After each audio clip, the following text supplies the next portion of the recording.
Добрый день, Егор Афанасьевич. Добрый день. Добрый день, аудитория сайта Яся. Господи, сегодня мы поговорим на тему очень важную. Это занятость населения, заработная плата, будет ли расти заработная плата, есть ли задержки по выплатам заработной платы. То есть это вопросы, которые задают наши читатели, задают жители республики, жители города Якутска. И мы отобрали эти вопросы по итогам голосования на сайте Ясия. Если готовы, давайте предлагаю начать. Пожалуйста. Многие граждане у нас, граждане политически активные, следят за политическими событиями, за общественными событиями. И вот ваше послание, основной импульс, один из основных импульсов вашего послания было то, что 2018 год, следующий год объявлен годом содействия занятости населения. Насколько актуальна эта проблема, насколько важна эта проблема для вас лично, для правительства республики? Почему вы остановили свой выбор именно на этом направлении? Мы в республике всегда вопросы занятости ставили как приоритет, потому что это связано прежде всего с доходами населения, это связано с развитием производства, экономики в республике, и это связано с кадровой политикой. Поэтому занятость, она сегодня актуализируется еще тем, что в республике в последнее время расширяется производство, создаются новые отрасли. При этом проблема, она обостряется, потому что мы сегодня чувствуем, что безработица не сокращается, как бы стабилизировалась, но она может потом в будущем обостряться. Исходя из двух факторов, которые сегодня есть, это прежде всего, эта проблема очень касается сельской местности, потому что в сельской местности новые производства создавать достаточно сложно. И во-вторых, сегодня мы чувствуем, в республике не сокращается миграция тех людей, которые приезжают из-за рубежа. Поэтому мы приняли такое решение, что 2018 год объявить годом содействия занятости. Что мы подразумеваем под этим? Ну, наверное, многие помнят, что в прошлом году я уже объявил и начали политику реализовать по части развития местного производства. Мы начали реализовать политику по регулированию мигрантов в Республике Саха-Якутия. Потом мы сегодня поставили вопрос о поддержке в связи с этим и малого и среднего бизнеса, как направление, которое могли бы обеспечить занятость населения. Ну и, соответственно, еще в сельской местности мы по-новому посмотрели, как развивать сельское хозяйство, что нам делать в этих вопросах. И потом, чтобы подтвердить свое решение, я еще обратился к населению. Мы проводили социологическое исследование, и 43% опрашиваемых подтвердили, что есть проблема занятости как номер один проблема. Поэтому сегодня такое решение принято. Я прямо в годовом послании, которое по требованию Конституции огласил перед депутатами и населением республики, это прошло как одно из таких событий, которые необходимо принять всем.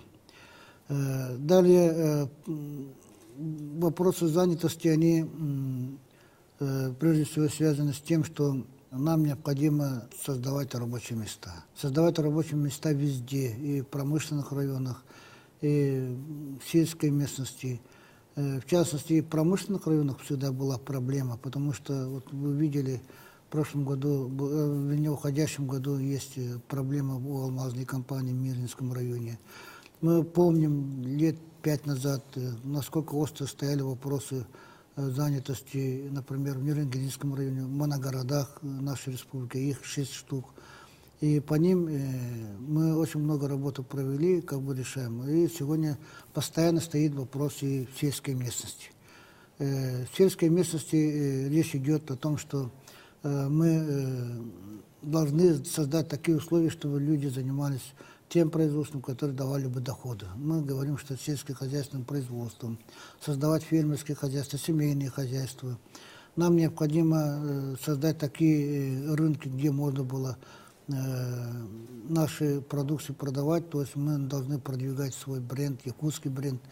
И этот вопрос требует тоже много решений по созданию новых производств. Мы хотим, чтобы в республике создавались такие производства, которые конкурировали не только внутри республики, но и за пределами республики. Здесь тоже определенные направления выработаны. Далее мы сегодня, кто-то занимался этим, раньше как-то Министерство труда и социальной политики занималось, как подразделение было служба занятости, то мы сегодня эти службы превратили в государственный орган власти республики, создали Государственный комитет по занятости, который уже целенаправленно от имени правительства будет заниматься, и эта работа, в принципе, уже возглавляет сегодня.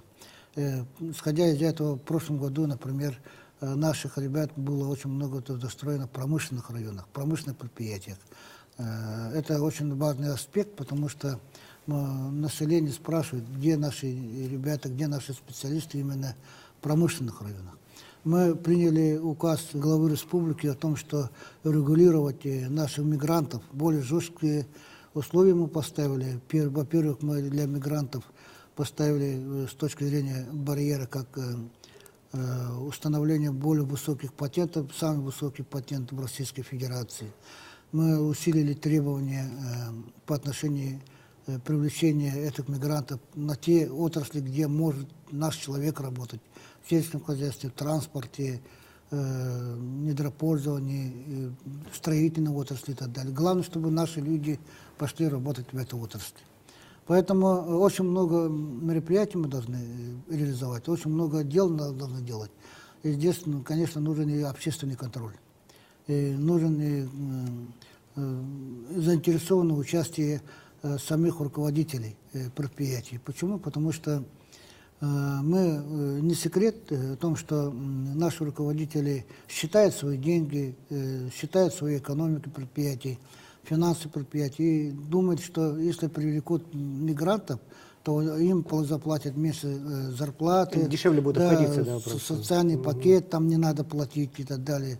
Даже серые зарплаты устанавливают. То есть они, насколько возможно, оптимизируют как бы свои расходы, но в ущерб наших людей, в ущерб наших трудоустройства, наших кадров. Вот это мы будем, насколько возможно, пресекать и заниматься этими вопросами. Егор Иванович, по сути, эта работа ведется, велась все эти годы целенаправленно, просто вы призываете правительство, поручаете правительству еще более сфокусироваться. Да, мы здесь, будем усиливать эту работу, усилия. потому что мы должны сегодня... У нас обычно как говорят, мы вот занимаемся, мы там трудности преодолеваем, мы решаем. Вот это такие термины сейчас потихоньку должны уходить. А мы должны сейчас говорить вот о результатах. Достигать результатов. Да, конкретных результатов. Оценивать их. Оценивать результатами той работы, которую им положено делать. Поговорим о заработной плате, Егор Иванович. Вот вопросы нам поступают, что в одних бюджетных отраслях, вот в частности в медицине, заработная плата повысилась, повышается. Ожидать ли повышения заработной платы другим бюджетникам? Что вы скажете? Ну, главная задача сегодня заключается в том, что мы должны реализовать указы президента Российской Федерации Владимира Путина, который он принимал в мае 2012 года. Называемые майские указы. Да, Но республика и так называемые майские указы входит в тройку субъектов. Мы, республика, в этом плане ведем большую работу, мы ответственно относимся к этим делам. Во-первых, там были определенные требования, например, по бюджетникам. Мы начали их еще сразу после принятия указа реализовывать их. И в 2018 году заложили столько денег, чтобы эти указы были выполнены. Что имеется в виду под этим указом? Во-первых, в 2017 году мы некоторым категориям бюджетников повысили заработные платы с 1 октября. И сегодня на этой цели расходуем 2,9 миллиарда рублей. Дополнительно средства зарезервированы, до конца года мы всех выплатим, дадим. В 2018 году мы государственный бюджет республики еще дополнительно мы дадим по отношению к 2017 году еще 9 миллиардов рублей. Все это будет направлено и на повышение, и на выдерживание требований майских указов президента России.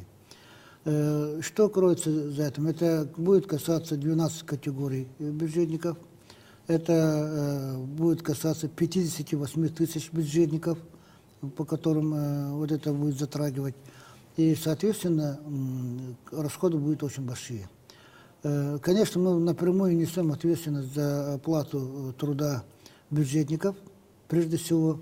И в 2018 году мы добьемся того, что по всем направлениям, конечно, люди ощутят это повышение заработной платы. Или, там, скажем, доведение до определенных требований, которые ставит перед нами президент страны. Во-вторых, мы все-таки сегодня говорим о том решении, которое президент сегодня настаивает перед субъектами Российской Федерации о приведении минимального уровня зарплаты к минимальному, это прожиточному минимуму. Республика Саха-Якутия, наверное, многие помнят, по моему поручению, по моему политическому решению, мы это требование реализовали уже 3 года назад. Республика сегодня должна иметь самую минимальную заработную плату 17 388 рублей. На уровне минимального прожиточного Да, минимума. прожиточного минимума. То есть ниже такой цифры зарплаты не должно быть. Это во-первых. Во-вторых, сегодня нас волнует заработная плата в хозяйствующих субъектах. Это частные предприятия, это крупные предприятия. Но по крупным предприятиям, в принципе, зарплата высокая, мы хорошо знаем. У нас бизнес в этом плане должен заниматься, любой производитель, который не имеет отношения к государству. Но они тоже должны думать о заработной плате своих людей, социальной защите их, социальные пакеты платить. Вот здесь определенные проблемы есть. Это касается тех отраслей, которые находятся в основном в сельской местности. Это речь идет о сельском хозяйстве, коммунальном хозяйстве, речь идет о некоторых отраслях, которые обслуживающего характера, это легкая промышленность. И в результате получилось так, что 37% работающих в республике, они получают ниже среднереспубликанских показателей зарплаты. От 25 тысяч до, скажем, 50 тысяч рублей. Это, конечно, тот объем, который создает недовольство, на котором я опирался для принятия решений. Поэтому сегодня поставили вопросы еще и по регулированию бизнеса. Я подписал указ о борьбе с нелегальным бизнесом, потому что нелегальный бизнес тоже создает трудности, это серые зарплаты, это отсутствие социального пакета. То есть в интересах людей, которые работают, они, конечно, соответственно, создают проблемы. Вот вся эта совокупность должна создать условия повышения заработной платы, в результате которой мы должны добиться более положительных эмоций у наших граждан. Егор Афанасьевич, продолжая эту тему, поступают сигналы о задержке заработной платы вот, на местах, в отдельных предприятиях. Как вы можете это прокомментировать? И есть ли здесь контроль со стороны правительства? Что касается хозяйствующих субъектов, то, конечно, здесь есть определенная проблема по жилищному коммунальному хозяйству, по некоторым строительным предприятиям, но по тем предприятиям, которые испытывают финансовые трудности, банкротятся, там идет определенная задержка. Вот, например, в Сахамедпроме я получал обращение, и эти вопросы, насколько возможно, решаем и контролируем. Раньше мы чувствовали, что здесь определенно лукавили руководители предприятий. Поэтому мы поставили вопросы перед прокуратурой. И у нас есть правительственная комиссия во главе с Алексеем Прокопьевичем Дичковским, который подключает правительство, прокуратуры, правительство вместе занимается и работает с этими предприятиями. Если есть необходимость поддержать, то и поддерживает правительство, насколько возможно. И эти вопросы пытаемся в полной мере решать. К концу года такая задолженность должна оставаться минимальной, меньше, чем в прошлом году должна быть. Во-вторых, мы напрямую несем ответственность за бюджетников. Благо, что у нас социальные сети хорошо работают. Я через Инстаграм, через другие, через Facebook, через WhatsApp получаю прямую информацию по тем или иным недостаткам, которые существуют в республике, в том числе в вопросах зарплат. Вот я получил недавно информацию о том, что то повышение, которое было осуществлено с 1 октября по медикам, по учителям, по другим направлениям, они это повышение в некотором роде в эти дни не получали. Конечно, это плохо. Поэтому я собрал правительство, и они ссылаются, что идет перерасчет, что там надо методику менять, то еще что-то, то есть определенное положение не до конца выработаны. Конечно, это плохо, поэтому я поставил вопрос о том, что собирал правительство еще раз на основе этой информации и поставил вопрос, что до конца ноября все это вопрос был отрегулирован. В противном случае вот министры, руководство, министерство зарплату сами не получат, пока не выплатите все это дела. Этот вопрос сегодня находится под моим контролем. Я думаю, что на местах это повышение получит. То есть те, кому положено с 1 октября, Да. тому заработная плата Это будет речь идет перерасчитана о и повышена. 2,9 миллиардов рублей. В целом это охватит несколько десятков тысяч человек. Да, достаточно большой объем. Егор Афанасьевич, вот вопросы по трудозанятости молодежи, если вернуться к этой теме, задают вопрос, что дипломированные специалисты из молодежи не могут устроиться на работу по образованию, да, по специальности, по обретенной специальности. Какие меры будут приняты в связи с этим? И как будет решен вопрос с нехваткой дипломированных специалистов в северных районах, в северных улусах республики? Это ваша тоже вопрос здесь находится на контроле у вас. есть определенные причины, которые создают эту проблему. Но первая главная причина заключается в том, что у нас подготовка кадров, в целом дипломированных, и потребность отраслей экономики, они не совпадают. То есть перекос небольшой да, есть, определенно, если мы говорим о том, что экономистов готовим, а с одной стороны... Экономика столько не нужно экономистов. Да, может быть. экономика столько экономистов, что экономисты не нужны. Или других рабочих специальностей то же самое. Так, например, в сельской местности сегодня трактористов не хватает, или, скажем, комбайнеров не хватает, а мы их не готовим. Или наоборот. Есть насыщенные специальности, где мы продолжаем готовить. Это, конечно, плохо, это одна причина. Вторая причина, все-таки наши молодые специалисты, когда получают дипломы, они не идут там, где места есть, а там они выбирают места, где более благие по условиям жизни. То есть в основном все хотят в Якутске оставаться. Да? Хотя по специальностям, которые не получили, не хватает специалистов в сельской местности, на север Якутии и так далее. Но они туда не едут. Они выбирают, и потом все ходят вокруг Якутска, и все хотят в Якутске получить. Это тоже перенасыщенный рынок по трудоустройству по определенным специальностям. Здесь тоже определенная картина, скажем, дипломированные специалисты без работы ходят. Это мы видим. Это вторая причина. Ну, третья причина, конечно, это нету такой системной работы наших руководителей хозяйствующих субъектов, в муниципальных образованиях, чтобы вот эта система была создана, чтобы мы готовили и расставляли кадры как положено. Потому что мы знаем, что на северах учителей не хватает, медиков не хватает, но при этом еще соответствующих условий не хватает, тоже мы знаем. Но нет вот таких условий, что люди приехали, там, чтобы жилье было, люди приехали, чтобы там где-то четко, ну, сказать, договариваться, какие условия трудоустройства, какие условия проживания и так далее. Вот это все отталкивает дипломированных детей. Поэтому, вот, понимая причины, мы стараемся теперь уже по-другому заниматься, по-другому работать. И, в частности, мы недавно встречались с руководителями хозяйствующих субъектов и руководителями образовательных учреждений по отношению к рабочим кадрам, которые получают тоже дипломы свои. И здесь мы договорились, что должны создать определенную систему взаимодействия. Далее мы по учителям, врачам имеем определенные льготы, чтобы закрепить кадры, особенно на севере. Это речь идет или в сельской местности, это речь идет о сельском докторе, сельском фельдшере. Сельский фельдшер – это чисто наша региональная программа. Или учителям, которые уезжают на север, там предоставление квартир на местах, выделение ипотечного кредитования, поддержать, насколько возможно.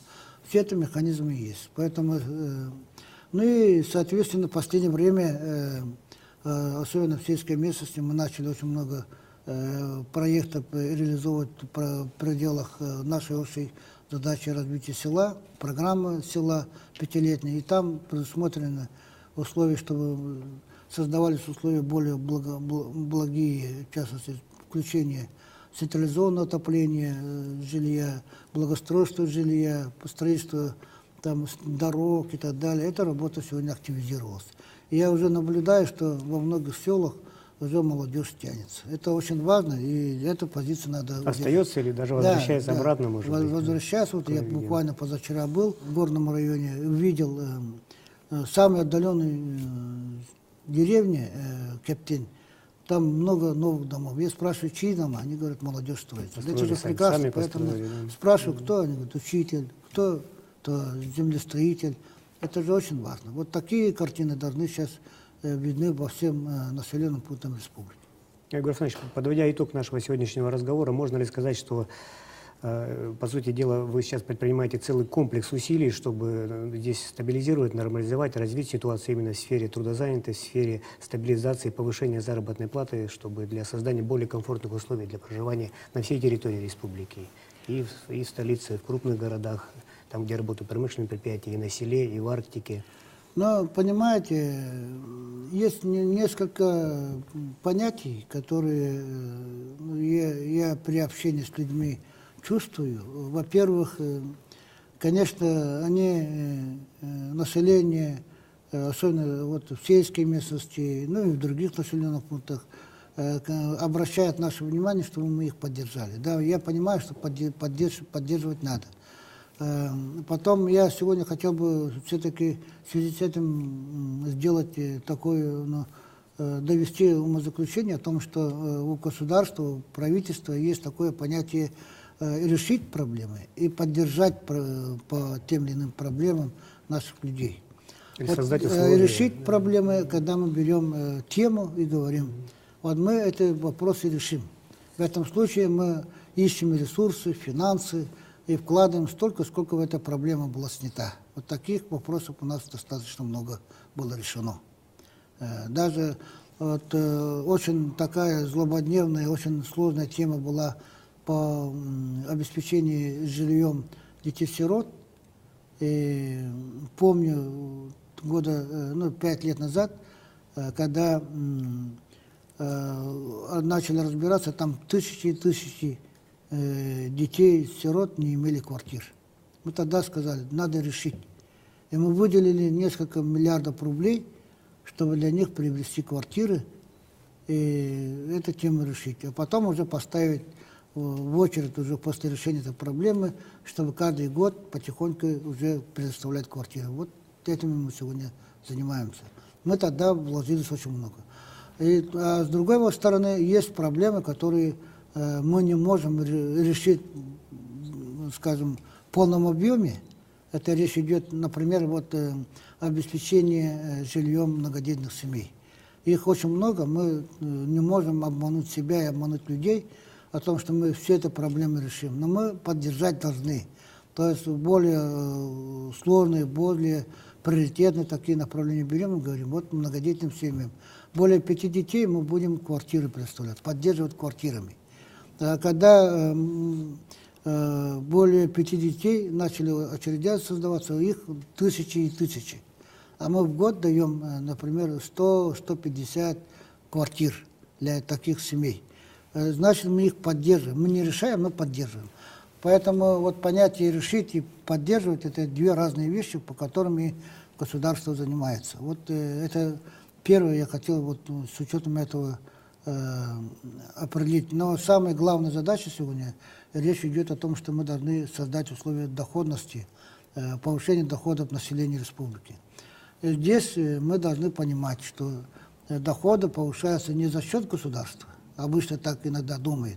Вот помоги нам, я особенно среди молодых людей читаю вот это в социальных сетях, что они должны лежать, и при этом государство должно помогать им давать деньги.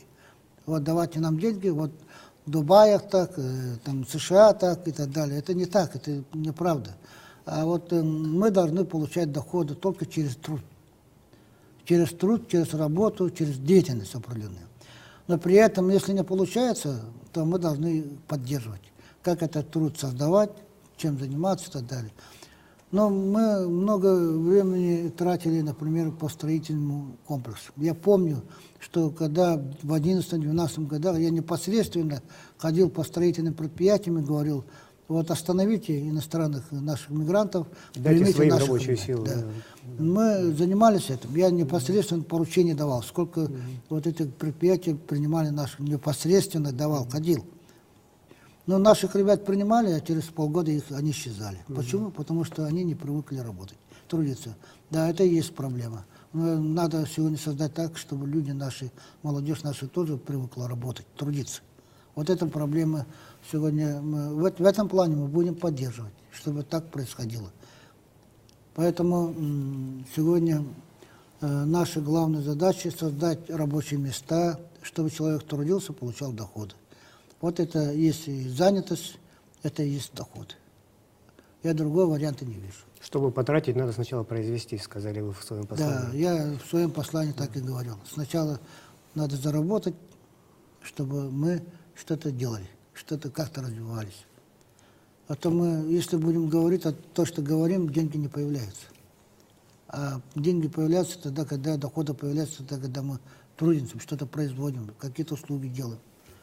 Поэтому по итогам сегодняшнего разговора я хотел бы просто сказать, вот мы, правительство Якутии, определили какие-то механизмы поддержки, вот они, за это надо ухватиться и дальше двигаться вместе, чтобы решить эту проблему. Спасибо, Егор Афанасьевич, за ваши ответы.